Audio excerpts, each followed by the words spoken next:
Hey, I'm Pastor Fred. This is The Follow Through. We are listening to God. We're also living for Him. So hit that subscribe button if you haven't.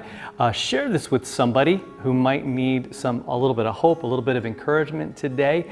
We're going to be in 1 Timothy 6, verses 6 and 7. And this passage reminds me of the phrase, and you've probably heard it before, that he who dies with the most toys wins. Now that comes out of this sort of contest that we have. And sometimes we don't even notice that we're doing it. But the way you can tell if you're kind of caught up in that is when you have a discussion with someone, doesn't matter what it's about. It could be about what kind of stuff you have, something you just bought. If you find yourself having to one-up that person, then maybe this is something you need to hear.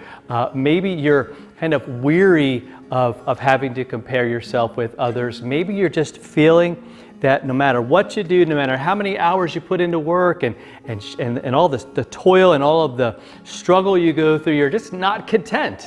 Like you don't, your head doesn't hit the pillow at night and you just don't have this peace. But Paul's got the secret right here.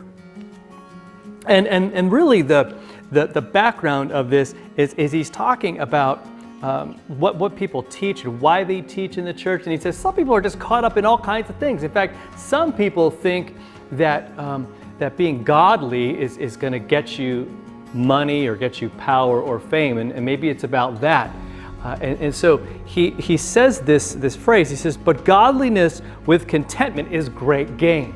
Now, he's not talking about money in terms of gain or even advancement in your company or whatever, but he said there's something that we get when we kind of strive to live God's way, when we say, all right, Lord, how do you want me to do this, right? How do you want me to be? What kind of dad do you want me to be? What kind of business person do you want me to be? What kind of student do you want me to be?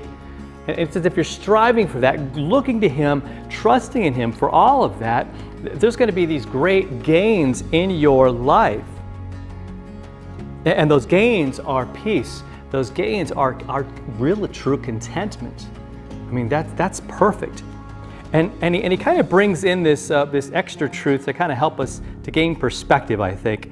In verse 7, he says, "For you brought nothing into the world, and you can't take anything out of the world." So when you were born, it was just, right? There was nothing, right? You didn't bring anything to the table. You didn't have any money or any stuff. And it's kind of how you're going to end your life. How, like, at the end of everything, that's how it's going to be.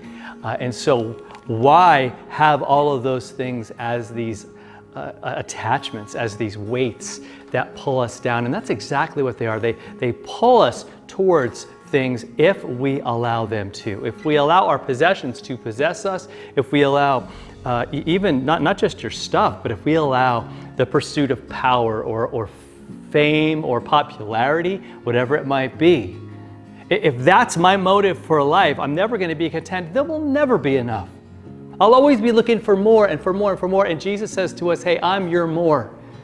I'm all you'll ever need, right? Because He has helped us on a level that we can't even imagine, right? At our deepest need, at the deepest level, He has satisfied us by giving us hope, by giving us life, by giving us His very life.